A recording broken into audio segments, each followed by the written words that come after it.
that green guy in the credits, that in the opening credits. The answer is in the book, isn't it? About who he is. Yep. And it's so I'm not going to say it here because I know the answer because I've read it.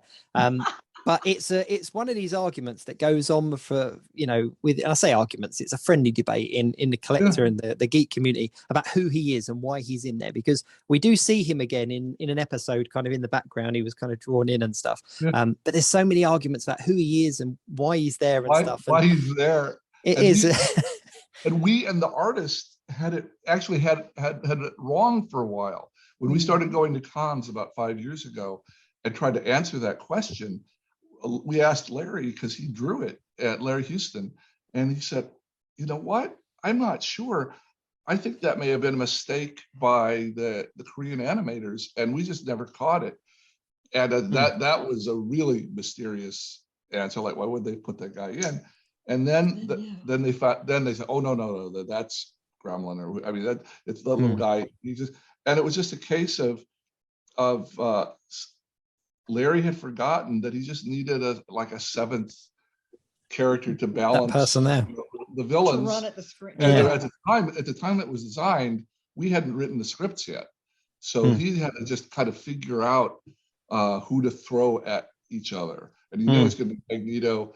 And the reason that Warpath is in there for the villains, even though we never really use him much in the story, is that we had designed his twin brother Thunderbird to be part of the core xmen group, and then changed our minds at the last second.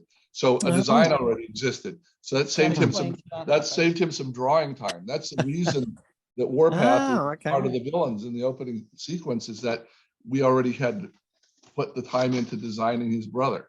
For no other reason. We hadn't planned to use him in an episode, but that's why he was there.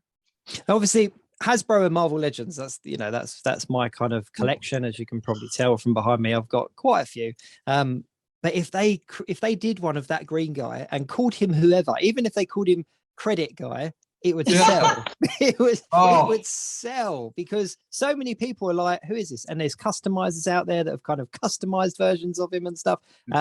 And it's one of them characters that, that little mistake has become almost kind of, it's like pop culture, kind of like, as in that we want him. So we've got a Gambit mistake for you. If you like Gambit, she found it. Larry didn't know it. If you pause the opening, when Gambit's throwing his cards, there's a take a look. Yep. Can you see the 3 cards he's got there? Check out the aces. What does the Ace of Spades look like? The pip is upside down. Oh yeah. It goes by so fast you don't catch it. And that was not Larry. That was a mistake. That was absolutely, because, oh damn, I drew it upside down.